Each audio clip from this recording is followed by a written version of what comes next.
Welcome to the Owning Your Sexual Self podcast. I'm your host, Rachel Main, awesome wife and dog mom for life. I'm a sex therapist turned sex coach, and I run a successful business selling relationship enhancement products. I absolutely love talking about all things sex. So you can expect this podcast to explore all things related to women's sexual health because that's what I'm here for. I'm here to help you discover and embrace what brings you pleasure so that you can own your sexual self.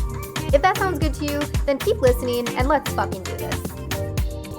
Hey everyone, welcome back for another episode of the Owning Your Sexual Self podcast. I am just over the moon today. I'm still feeling all of the feels from the retreat that I just got back from a few days ago. And that's exactly what this podcast is going to be about. I have really taken the last few days to just do some slow moving things. I haven't had any clients or anything like that on the schedule until later this afternoon, but I really wanted to give myself time to just decompress and let everything from this retreat really just set in. And although it's only been 48 hours since I've been back, I know that that process is going to continue to happen.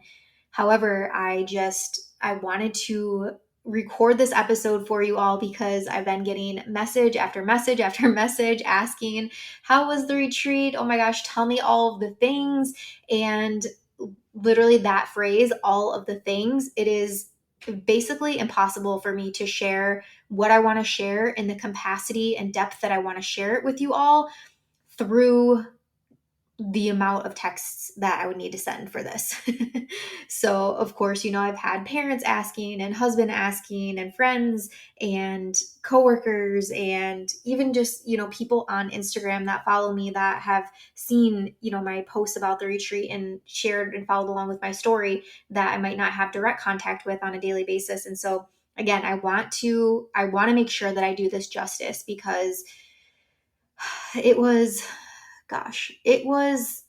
like earth shattering, mind blowing, amazingness is the words that are coming to mind right now. I went on a retreat experience called the Fully Embodied Woman, and I am just so excited to just share everything with you about it. So, let me back up a bit. So the Fully Embodied Women's Retreat experience was a production. I guess it's safe to call this a production. That's definitely what it felt like through Sex and Love Co. Sex and Love Co., if you haven't been following along with the podcast, they are an online sex coaching business, I guess is the easiest way for me to describe this. I found Alexa and Bryn in 2020 and did the Sex and Love University. That was my intro into transitioning from a therapist to a coach and learning from them through that space. And then I did a 6-month one-on-one mentorship with Alexa Bowditch, in which I got to go on a retreat with Alexa and Bryn last September. And I'll share a little bit about that retreat experience as well. And at the end of that retreat, after a few weeks / maybe a couple months it was, I don't know, it's kind of all a blur, Sex and Love Co. asked for me to come on to their team as a coach. And so now I've had the opportunity and the pleasure of working alongside the Sex and Love Co. coaches. We meet monthly. We're in all different parts of the world. Mostly they're based in Austin. Alexa, Jordan, and Bryn are all in Austin. And then you have myself in Michigan. You have Serena. And then you have James and Angela Mitchell. That's who makes up the Sex and Love Co. team at this time of recording. And I get to just be in this space with these amazing, amazing people, these coaches that are doing incredible work and just sharing myself with them, like being able to open up in that space with them on a monthly basis, being able to hear the raw and vulnerability from them as well. It makes us all better coaches to be able to open up and express that vulnerable sides of ourselves. And so when I saw that Alexa and Bryn were doing the feminine embodiment retreat, fully embodied retreat, it could not have came at perfect timing. A few months ago, I actually started my search through Instagram to find a coach that was specifically someone that helped around feminine energy. And you've heard me talk about this feminine masculine energy before on the podcast, but just in case, how I explained it to Danny the other night was the masculine is the rock, the boulder that's in the middle of the ocean or on the edge of the ocean, right? And then the feminine is the water, the actual ocean that is crashing up against that rock. So the masculine is the stability, is the pull, is the solid, and the feminine is the flow, the energy, the back and forth, right? And so I am primarily a woman that has been really operating in her masculine for quite some time now, especially being a business owner, an entrepreneur, running $1 million team, a six-figure business myself. I feel like I've almost, well, what I thought rather was that I had to be in this masculine. I had to be in that hustle mindset, that go, go, go, doing all the time energy. I thought the harder I worked, the more money I was going to be making, or the harder I worked, the more successful people were going to see me, the more proud I was going to make my family. And I know through many, many therapy sessions now that this masculine energy, this way of being was actually birthed at a very young age for myself. You heard me talk about this on the podcast last week with Chelsea, but at a very young age, I found my dad in the bathroom after having a seizure. And growing up, it was just me and my dad for the longest time. And I essentially saved my dad's life. I was in the 5th grade. And from that moment on, that is when Rachel Busey, that is my maiden name, that is when Rachel Busey was born to be this woman slash girl slash child that had to feel like she was always in that protector role. She immediately went into this caregiving role, this role where she thought that she had to do her best and be her best to make everybody else around her proud. A few months after that incident with my father, I had the fire department literally come to my school. I was in 5th grade when this happened. So over, summer happened, and then at the beginning of the school year, so I'm in 6th grade, that's my first year into middle school, and I'm in the lunchroom and I see my city's fire department walking in, and there was just something in my soul that I knew that they were there for me. The teachers were acting a little bit strange that day, and again, universal intelligence, call it what it is, but I just somehow knew that they were there for me. And I remember thinking, oh my gosh, something happened to my dad, right? I was living on the edge still at this point. This was still fresh in my mind. And they came and presented me with an award.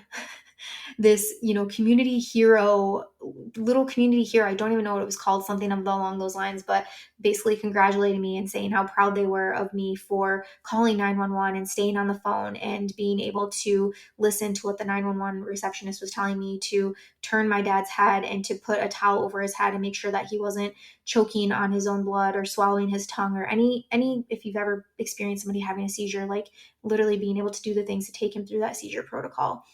And again, from there, that was instilled in me to be this person that was the doer, to be this person that was, again, that go, go, go, like always on the edge, always having to plan for the next thing to happen. And a lot of times in my mind, the next bad thing to happen. And while I feel that this has served me so well along my life, this has helped me get through college, this has helped me get through relationships and friendships and breakups and all the things. I graduated with my master's degree at 22 years old. Not a lot of people can say that, but it essentially, in that moment, saving my dad, I had to grow up really, really fast.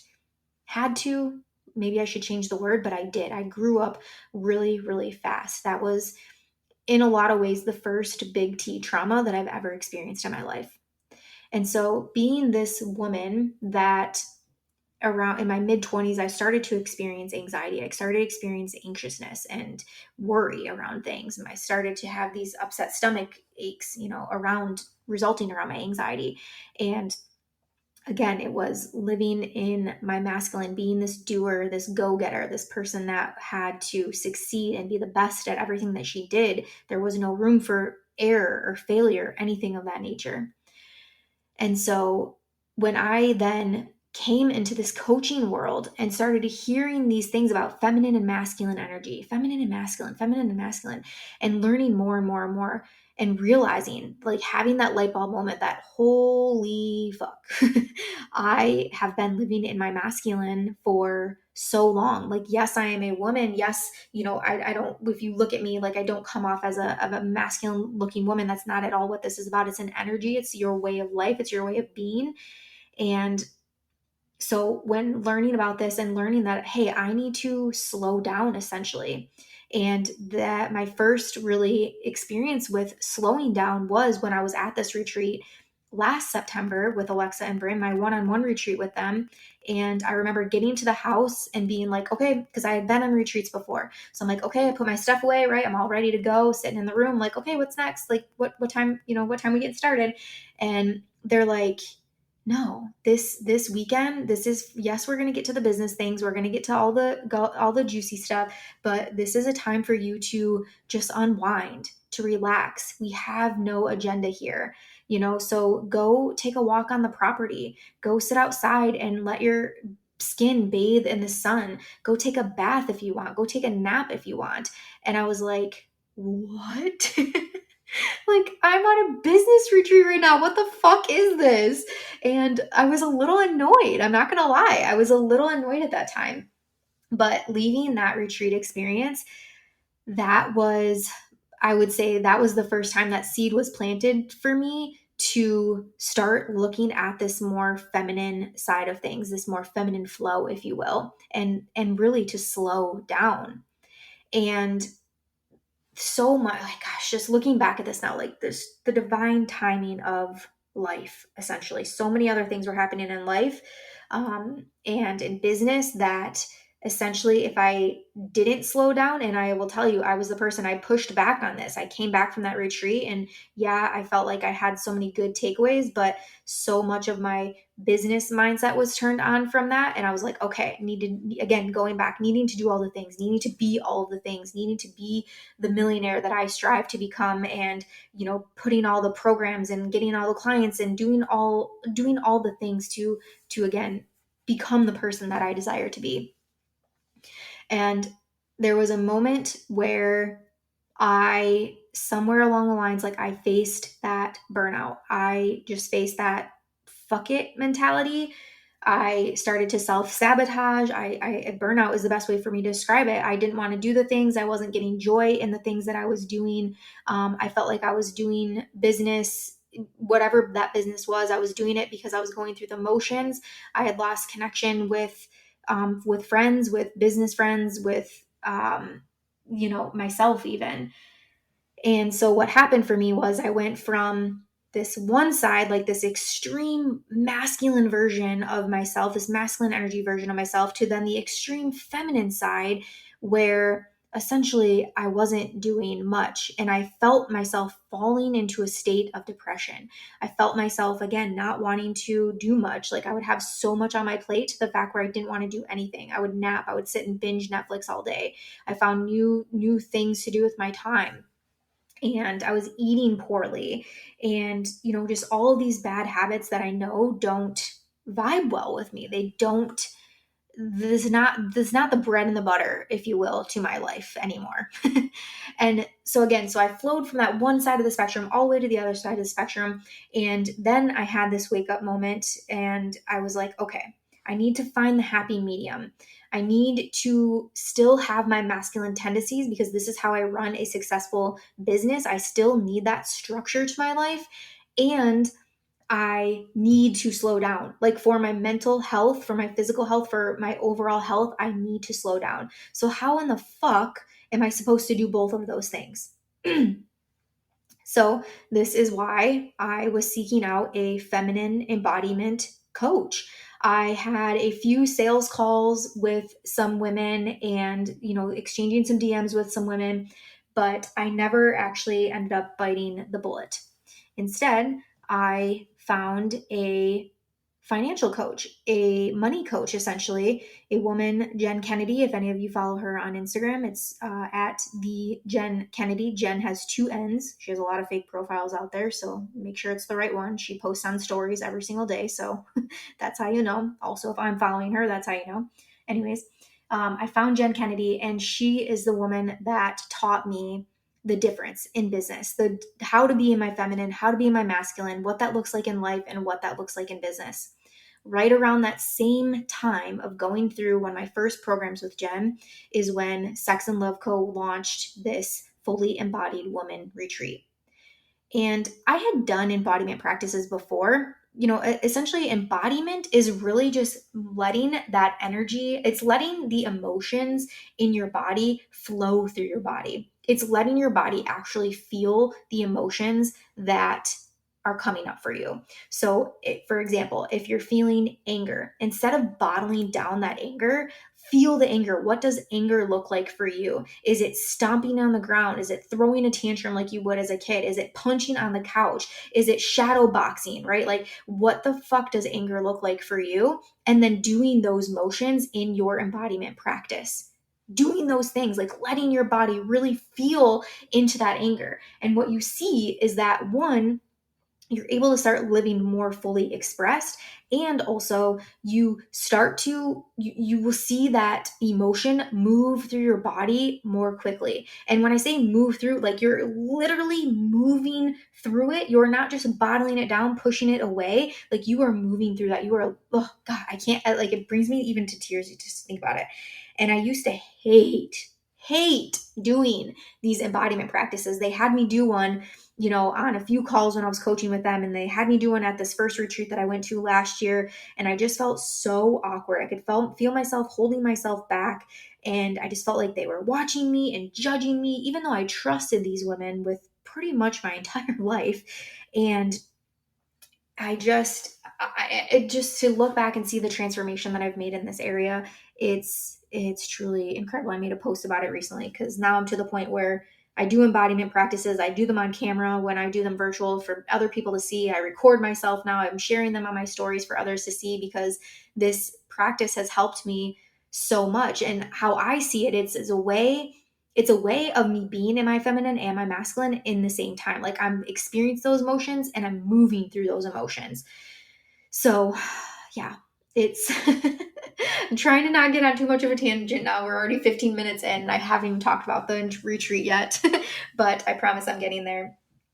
And anyways, so, doing these embodiment practices, I saw a fully embodied woman and I thought, wow, that sounds pretty fucking awesome. I want to be fully embodied. I want to be a woman that can express myself no matter what I'm feeling. I don't want to feel like I'm morphing into different versions of myself that I feel like I have to be because that's who other people want me to be or think I should be or say I should be. I don't want to have to like be a chameleon and try to like fit in with certain crowds, or I literally have a sweatshirt that says I'm not for everyone. And I really need to start taking that to heart and really understanding fully what that means. I'm not for everyone. Not everybody that comes into my coaching space likes the way that I do work. That might be the differentiation if they choose to work with me or not. I am not for everyone, nor do I want to be for everyone. I want to be me. I want to live in my true potential to my fullest capability. And I want so badly to call in the women and the men and the couples that want to be in my space. I don't want to ever have to convince anybody that I'm the right coach for them. I want them to know, I want them to see me, I want them to talk to me and just know in their soul that this is the right place for them to be, that I am the right coach for them. That is what I want. So when I saw the agenda for fully embodied woman, I realized that it's not only a retreat, but we also got to have some Zoom calls with Bryn leading up to the retreat experience. And in these calls, we went over not each, there's hundreds, or not hundreds, there's over 100 archetypes, but we went over some of these main archetypes that are actually coined from Carl Jung from way, way back in the day. And we got to embody these archetypes on each Zoom call. So, in our first week, and I'm not going to go into too much detail on these because I imagine that I will record a whole separate episode on these for you because I can really go deep into this, and honestly, they're amazing and they deserve their own episode. But we talked about the maiden. The maiden energy is this like youthful, innocent, thinking like Disney princess sees the world through rose tinted glasses. We got to embrace that type of energy. So that fun playfulness, childlike almost. And we got to, what Brain would do would we would learn about each archetype. She would put on a playlist, and then we would embody that archetype, whatever that looked like for us, whatever that maiden type of energy looked like for us. So I remember, for me, I'm like skipping around in my office. I'm twiddling my hair, playing with my hair. I'm like shaking my head from side to side. I'm dancing like no one's watching, right? Like I am just feeling into this like carefreeness. And it was so fun and also felt so ridiculous all at the same time. Because especially if you come across some of these archetypes that are a little bit foreign to you, and you might feel that awkwardness, but that's okay. You push through it. You have the time of your life. You dance like no one's watching. You don't even have to dance. The point of embodiment is that you're just moving the entire time. You're letting your body feel that energy. Then we went into, what was our next one? Oh, then we went into the sorceress, and the sorceress might be one of my favorites. Definitely, I could see myself stepping more into sorceress as of late, especially since getting into Reiki and a little bit more of my woo practices and meditation and all of that. So, the sorceress is really this open minded, sees the beauty in everything, a woman that's really connected to her spirit, and she's the ultimate manifester. She's essentially a witch, right? And witch can be looked at however you want it to look at, but she's somebody who creates magic in every single day. And so the sorceress energy was super fun. It's like I was dancing around, and she's like, "What are you mixing in your cauldron? What are you stirring up? What are you manifesting for yourself?" And you just get into this visualization of yourself as a witch essentially. And I'm like stirring around my pot and stirring around in my cauldron and thinking of all these things I want to manifest and create for myself. And I got to embody that archetype.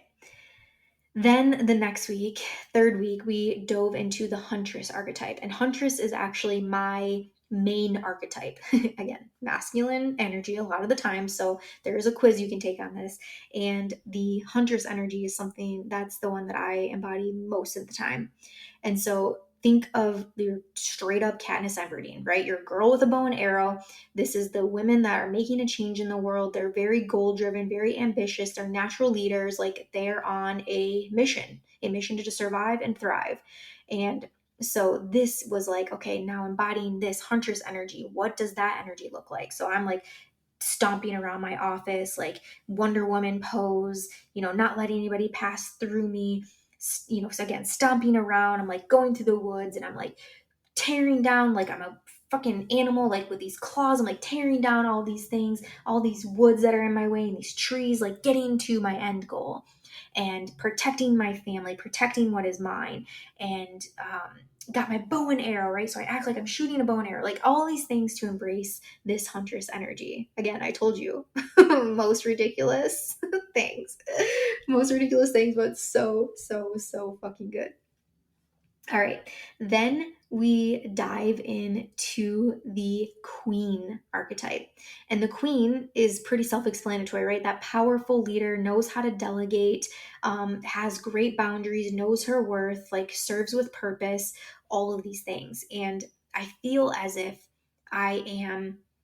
I am mixing my huntress with my sorceress, and I'm trying to move to be more into the queen, right? Queen for me is like end goal, and embodying, embracing that. Like what does that queen energy look like? So I'm like channeling my inner Beyonce in this embodiment practice. I'm whipping my hair around, I'm like flowing through my office like a queen would if she had on a really really heavy gown, and it's like she's moving very slowly because her gown is so heavy.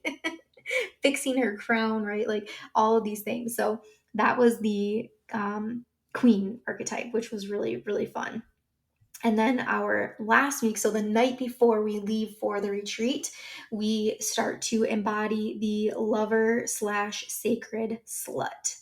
Oh, little slutty slut. That is my new word. I am a little slutty slut. I love it. So this is the woman that is very sensual, very pleasure driven, very beauty driven. She feels very passionate. She's a creator. She is drove by, like, thinking of like your Marilyn Monroe, which, side note, I just watched that Blonde movie on Netflix, which was about Marilyn Monroe. I really learned a lot about her. Anyways, so, embracing that sacred slut. Oh, that was so funny. So I'm like on the floor in my office. I'm doing all of these sexy dances. I'm feeling all over myself. I'm feeling my vulva. I'm feeling my breasts. I'm hands through my hair, like turning myself on for this sacred slut practice. And it was so hot, so fun. Had some hot sex after that call was over. And again, so then next morning we left for the retreat. And oh, now I'm back for the retreat. We have one more call next week where we get to embody I want to say, I actually don't know if we're embodying another archetype for this last call. It's more of like an integration call to kind of talk about what we took from the retreat and what it looks like now in everyday life.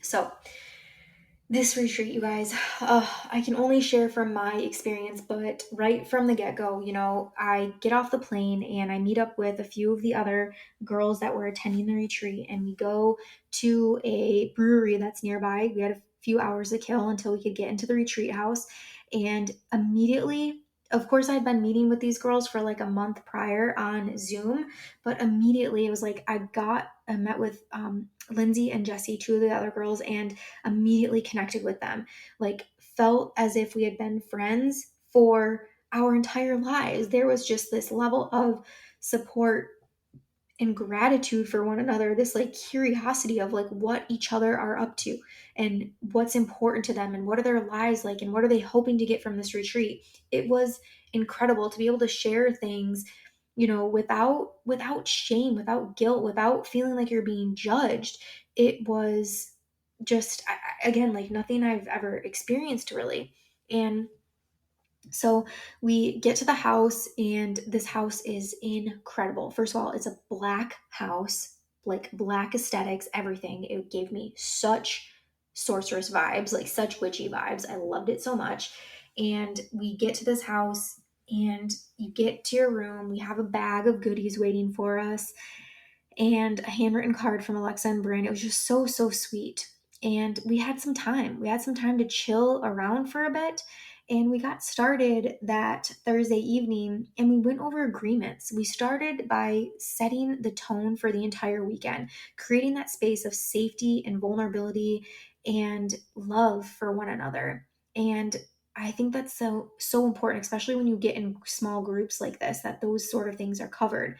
Then we had a women's circle, and I won't talk too much about the women's circle because I have an episode on this, but being again in this space, first off, to experience the Sex and Love Co version of a women's circle and the production that they bring on, and just the way that they had us come in, and it was, oh god, just like literally giving me chills just thinking about it right now because it was so incredible.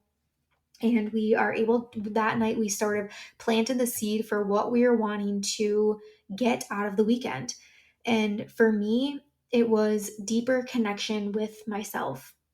I could have 100% went into this retreat with my business hat on, thinking and taking note of all of the things that Alexa and Bryn were doing, and all the nitty-gritty details. I could have easily done that, especially because I'm somebody who next year is planning to start hosting her own retreats. And so I could have easily done that, but I wanted to make sure I was going for my own personal experience. And so through this, again, deeper connection to self.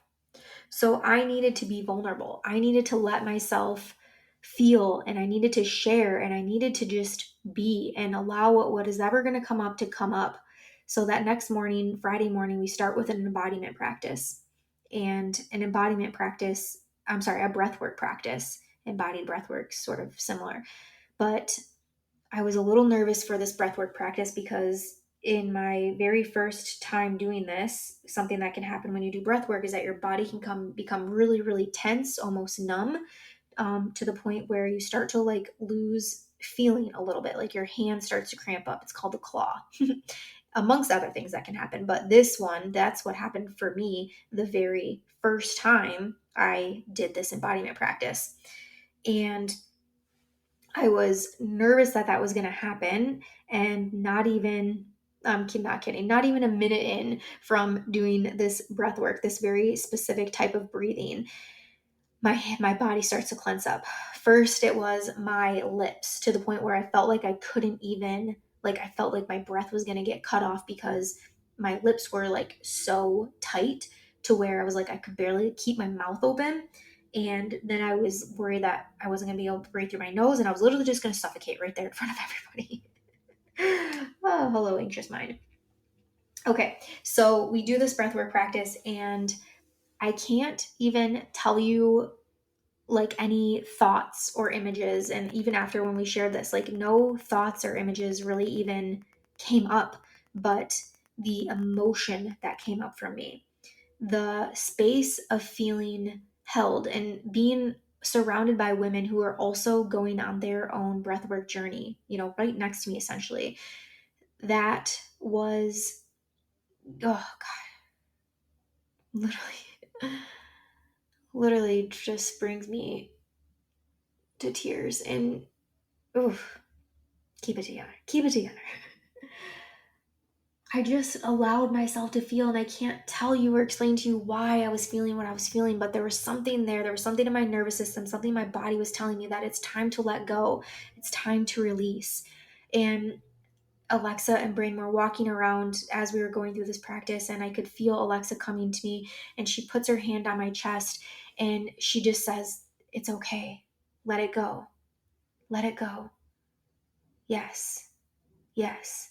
And I just lose it. I'm sobbing uncontrollably at this point, and it feels so fucking good.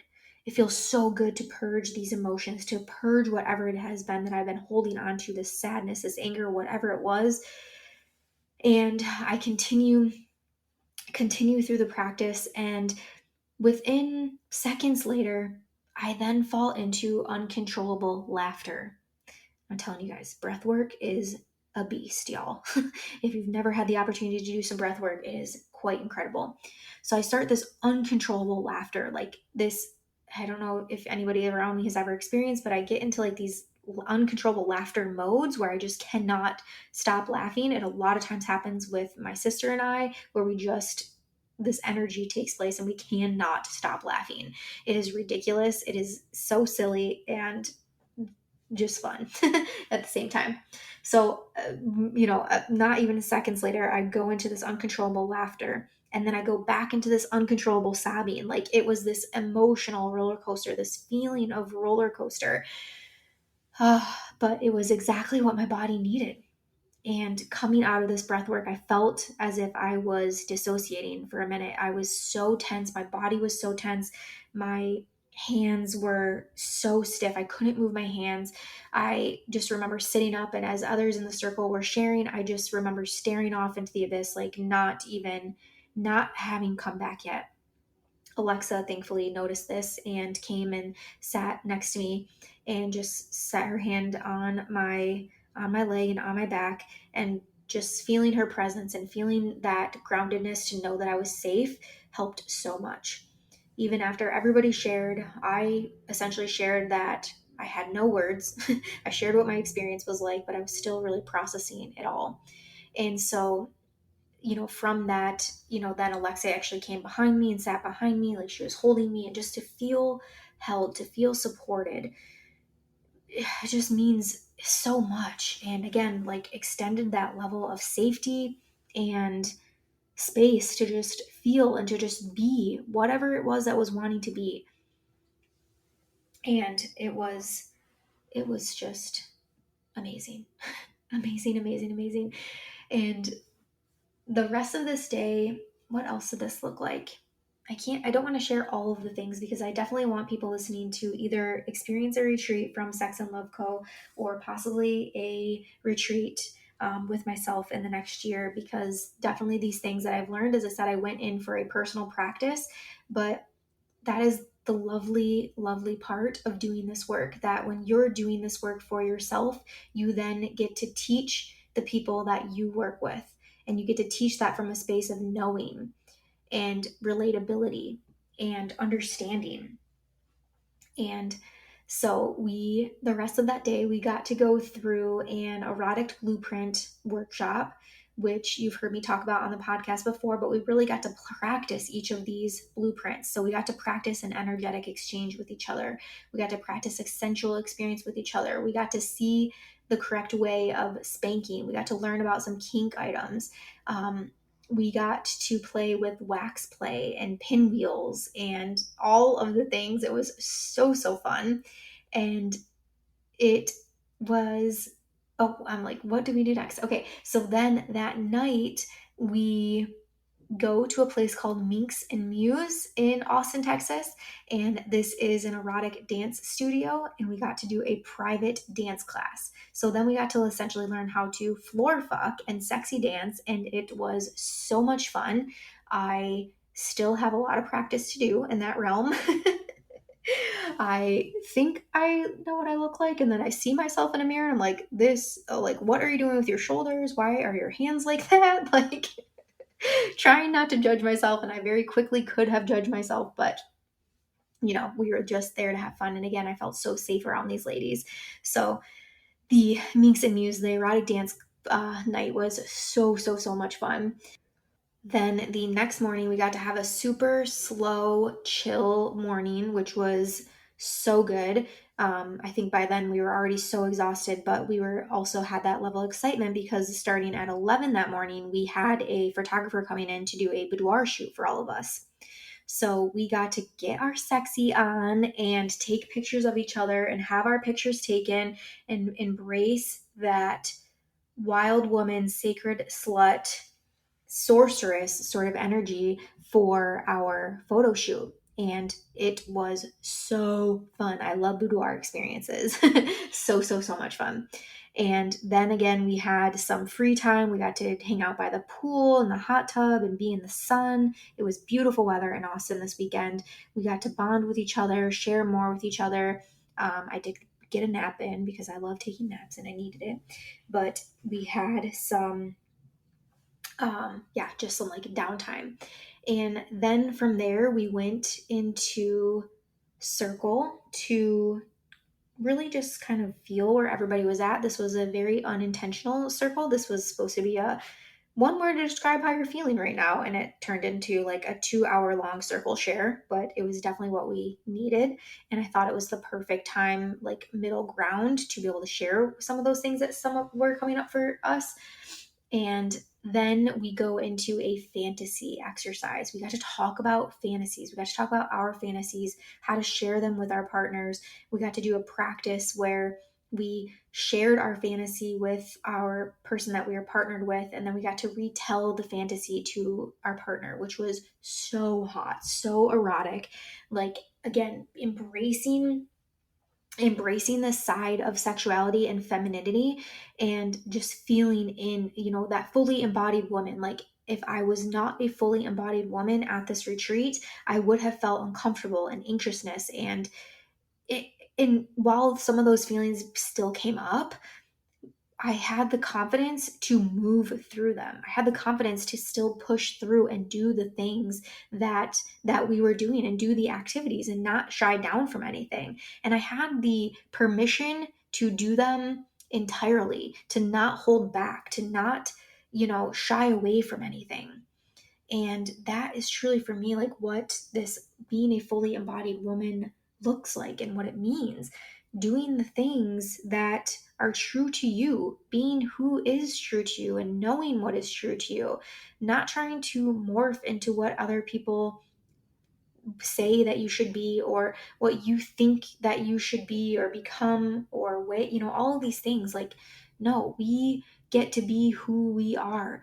We are the fully embodied women. And learning about these archetypes and being able to kind of put a name to what it is that we're feeling or the way that we are being, and know how easily we can flow from one archetype to the next. How if I'm feeling in my huntress with a change in energy or a song on the radio, I can quickly shift into the maiden energy if that's what's needed in that moment.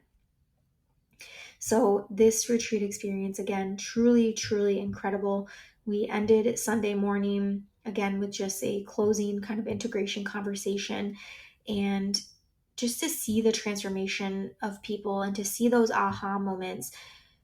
Some of us were married, some of us were single, some of us were in long-term dating relationships, some with kids, some religious, really so many differences amongst us, yet so much in common. And this experience just truly was incredible. And again, I kind of wanted to share my experience from the retreat, but also to share really why this experience itself was so meaningful to me. I wanted to share that story a little bit about my background and how sort of the masculine, energetic version of Rachel was born, and share with you all that it's possible. It's possible to make changes in your life. It's possible to add things into your daily practice, like some, self-pleasure practices or some journaling or some rituals with crystals, if that's what feels good to you. But you can add this femininity into your life, this expression into your life, and it can serve you in such beautiful ways. It doesn't just have to be the one way. And while I said yes, like finding this balance, finding this nice flow between the feminine and the masculine, that's what we all strive to do, because we want to be able to be in that flow state. And sometimes we need to be in that more masculine, firm state, but we don't need to be in one or the other all of the time. We just don't. We have people in our lives to serve those purposes, especially for those of you that are in heterosexual relationships. This is something that I'm discovering in my own marriage. I've been in my masculine for so long, it's not given my husband time to be in his masculine the way that he wants to be. And so both of us are working, with that within our own coaching practices and our own daily practices, for me to be more in my feminine, to give him space to be in his masculine, and for him to be more in his masculine, to allow me to be in my feminine. And it's just, stay tuned for an episode on that. once we have a little bit more insight and experiences and education to share around that from our own personal perspectives, we'll definitely record a podcast on that. But anyways, this is all go to say that this is possible if you're that person that is that goal getting, high driven, anxious, functional anxious person, and you're wanting to slow down and you're scared what that's going to look like. I am here to tell you that it's possible. And I'm here to tell you that it is beautifully, beautifully possible for you in your life. So if you have not seen, I just launched my newest program, the Feminine Awakening 7-week program for women that are looking to do exactly this. They're looking to